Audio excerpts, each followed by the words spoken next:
सास बहू और लॉटरी। किसानपुर गांव में दो सास बहू रहा करती थी। वो दोनों बहुत ही लालची और हर बात पर लड़ा करती थी। एक बार वो दोनों बाजार से जा रही होती हैं, तभी उन लोगों को मंदिर के आगे बहुत भीड़ दिखती है। माँ जी, ये इतनी भीड़ क्यों लगी है? मुझे क्या पूछ रही है? इतनी पंचायत है तो खुद वहाँ जाकर देख कर आ जा। आपसे तो पूछना ही बेकार है, मैं खुद ही जाके पता कर लेती हूँ। फिर बहू वहाँ पर जाती है और वहाँ से बहुत तेजी से दौड़ते हुए आती है। माँ जी जल्दी चलो। क्या हुआ बहू? पहले सांस ले ले, फिर बता क्या हुआ। माँ जी वहाँ पर भंडारा हो रहा है। अरे वाह बहू, मतलब 2 दिन के खाने का जुगाड़ हो गया। क्या कहा?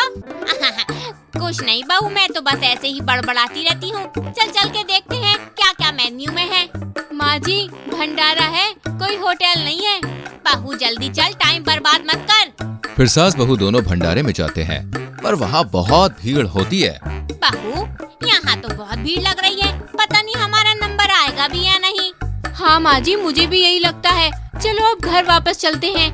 ऐसे कैसे बहू, मैं हूँ ना, मैं कुछ जुगाड़ करती हूँ। तब सास वहाँ लेटकर जोर जोर से चिल्लाने लगती है। हाय मर गई रे, कोई बचाओ मुझे। अरे ये क्या माँ जी, अचानक से आपको क्या हो गया? बहू जब मैं इशारा दूँ तब तू खाना प्लास्टिक की पन्नी में भर लियो। जी माँ जी ठीक है। उसके बाद सास की आवाज सुनकर सब लोग उन्हें देखने चले आते हैं। तभी सास बहू को आंख मार के इशारा करती है और बहू मंदिर से बाहर आ जाती है। अरे क्या हुआ माँ जी आपको? अब मैं बिल्कुल ठीक हो गई। वो मेरी किडनी में छोटा सा हार्ट अटैक आ गया था। क्या किडनी में हार्ट अटैक? जब तक लोग कुछ समझ पाते तब तक सास वहाँ से रफू चक्कर हो जाती है। ऐसे ही कुछ दिन बीत जाते हैं और सास का लालच बढ़ने लगता है। एक दिन सास के घर पर उसकी पड़ोसन अपनी बहू को लेके आती है। अरे तुम लोग अभी तक इसी छोटे से घर में रहती हो? हाँ अब क्या करें, पैसे नहीं होते ना हमारे पास। तभी बहू उनके लिए चाय लेके आती है। तो यही है तुम्हारी बहू? जी, कैसे घटिया क्वालिटी की साड़ी पहनी है। इससे अच्छा तो मेरे घर के नौकर पहनते हैं। फिर पड़ोसन सास अपनी बहू को बुलाती है। बहू जरा यहाँ तो आना। तभी वहाँ पर बहुत ही सुंदर सी साड़ी पहनी हुई उसकी बहू आती है। उसको देख के तो सास बहू की भाई आंखें ही निकल जाती हैं। अरे वाह, तुम्हारी बहू तो एकदम परी लग रही है। आगे क्यों नहीं, बहू किसकी है? मॉम यहाँ मेरे दम घुट रहा है, चलो वापस घर चलते हैं। हाँ जरूर बहू। फिर उसके बाद वो दोनों अपने घर चली जाती है और यहाँ सास बहू आग बबूला हुई होती हैं। वाह हिम्मत तो देखो, कुछ दिन पहले हमसे भी फटीचर होके घूमती रहती थी और आज बड़ी बड़ी बातें कर रही है। पर ये लोग इतनी जल्दी अमीर कैसे बन गए? हाँ वो तो मुझे भी जानना है कि कल तक भीख मांगने वाले आज भीख कैसे देने लगे। उसी रात को सास बहू पड़ोसन की खिड़की से झांक रही होती हैं। बहू हमारी लॉटरी बेचने के बिजनेस के बारे में किसी को कानो कान खबर नहीं होनी चाहिए। हाँ माँ जी सही कहा, खास करके इन बगल वाली सास बहू को, वरना ये भी हमारी तरह अमीर बन जाएंगी। खबर तो अब होगी ही, कल से देख मैं भी अमीर होके दिखाऊंगी तुझे। उसके बाद अगले दिन सास खूब सारी लॉटरी की टिकटें खरीद कर लेके आती है। देख बहू, मैं कितनी सारी लॉटरी की टिकट खरीद के लेकर आई हूँ। पर माँ जी आपके पास इतने सारे पैसे कहाँ से आए? उन सब की चिंता तू मत कर, बस अब पैसे गिनती जा जितना हम कमा रहे हैं। उसके बाद से सास एक लॉटरी की टिकट की दुकान खोलती है। आओ भाई आओ, अपनी किस्मत आजमाओ। अगर ना मिला पैसा तो घर रोते हुए जाओ और मिल गया तो हंसते हुए जाओ। आओ भाई आओ। लोगों को सास का गाना बहुत पसंद आता है तो लोग गाना सुनते सुनते लॉटरी की टिकट ले लिया करते थे। कुछ दिन तक सब कुछ ठीक चल रहा था। उसकी दुकान पर लोगों की भीड़ भी लग रही थी। मौसी मुझे भी तो एक लॉटरी की टिकट दे दो, मुझे एक बाबा ने बोला है कि आज का दिन मेरा अच्छा जाएगा। हाँ जरूर जरूर, एक क्या 2 लेकर जाओ, क्या पता दोनों लॉटरी निकल जाए। हाँ ये भी बहुत सही है, तो एक काम करो, आप मुझे 5 रुपए की लॉटरी दे दो।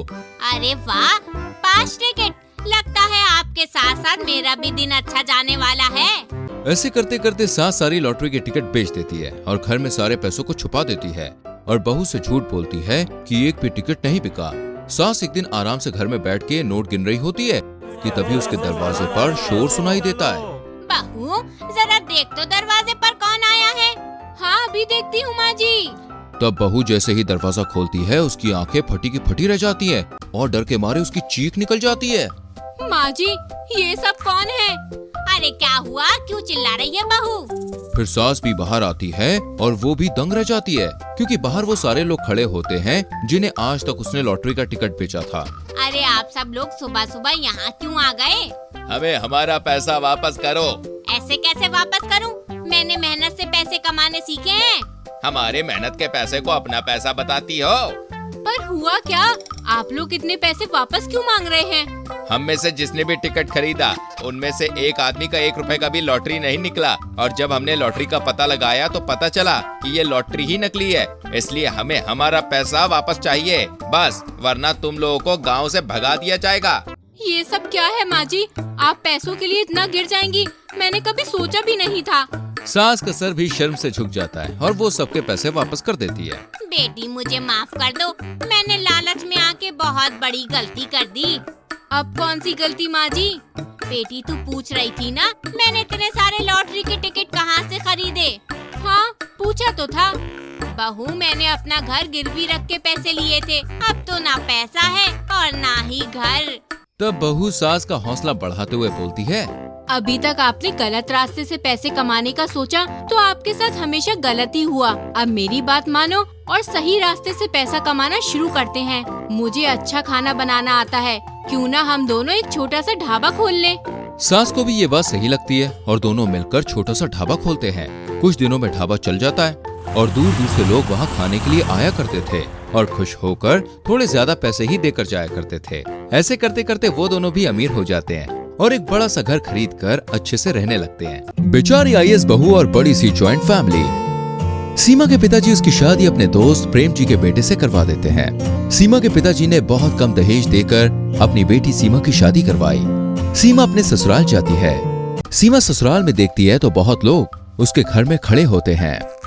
सुनिए जी, सारे मेहमान तो चले गए थे ना अपने घर से, फिर ये इतने सारे लोग हमारे घर में क्या कर रहे हैं? अरे सीमा क्या बोल रही हो? ये मेरे फैमिली मेंबर्स हैं। वो है तुम्हारी सासू माँ, वो तुम्हारी नंद, वो तुम्हारे जेठ जी, वो तुम्हारी जेठानी, वो मेरे भैया के दोनों बच्चे, और ये चाची जी, और वो चाचा जी, और उनकी एक बेटी श्रेया, और अपने ससुर जी को तो तुम जानती ही हो। बाप रे, इतने लोग! ये घर है या डिस्ट्रिक्ट? आओ बहू अंदर आओ, जल्दी जल्दी ये रस्में करो और हमारे लिए चाय बनाकर लेकर आओ। लेकिन सासू माँ, मैं तो अभी ससुराल आई हूँ, मुझे थोड़ी देर रेस्ट तो करने दीजिए। हाय राम, जुबान तो देखो इसकी कैसी कैची की तरह चल रही है। मुझे कोई बहाना नहीं सुनना बहू, चुपचाप जा और काम कर। अरे माँ, सीमा अभी थक गई होगी, आप इसे थोड़ी देर आराम तो करने दीजिए।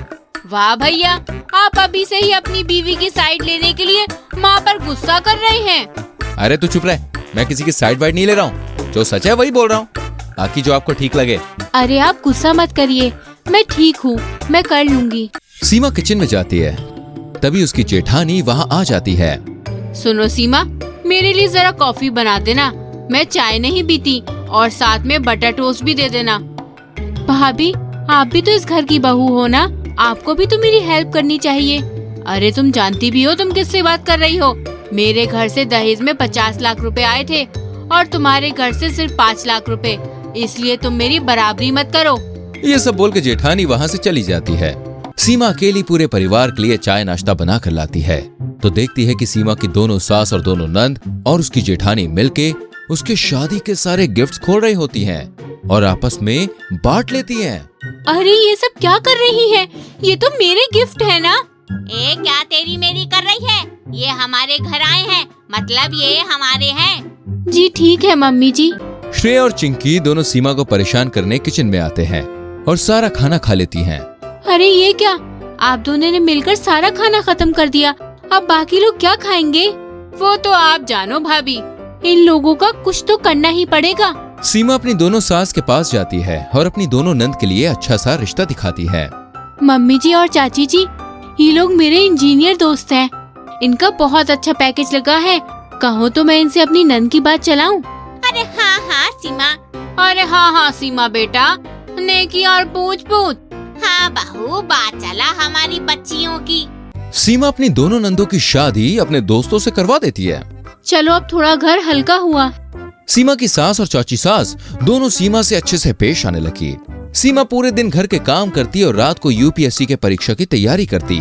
सीमा को रात में पढ़ते हुए देखकर उसकी जेठानी आकर बोलती है, अरे तू पागल वागल है क्या, जो पूरा दिन काम धाम करके रात को पढ़ने लग जाती है। मेरी माँ तो कहती थी बेटा ज्यादा पढ़ियो मत, वरना ज्यादा पढ़ने से लोग पागल हो जाते हैं। इसलिए मैंने 12th के बाद पढ़ाई ही छोड़ दी। सीमा की जेठानी वहाँ से हंसती हुई चली जाती है। ये तो सही में पागल है। अगले दिन मम्मी जी, मुझे एक परीक्षा देने कॉलेज जाना होगा, इसलिए मैं खाना नहीं बना पाई। कोई बात नहीं बहू, एक दिन बड़ी बहू ही खाना बना लेगी। क्या मैं?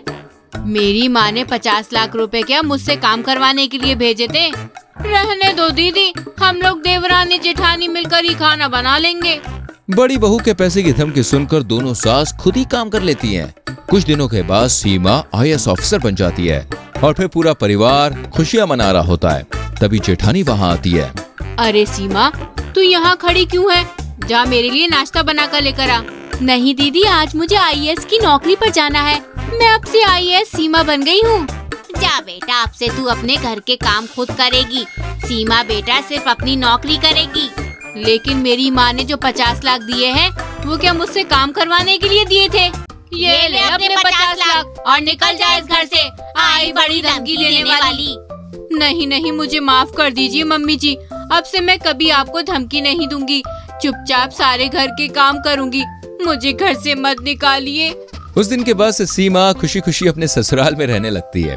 अच्छी लगी कहानी तो जल्दी से वीडियो को लाइक करके शेयर कीजिए और आने वाली कहानियों को देखने के लिए चैनल को सब्सक्राइब करके बेल आइकन प्रेस कीजिए, जिससे आने वाली वीडियोस के नोटिफिकेशन आपसे मिस ना हो। मिलते हैं अगली कहानी में।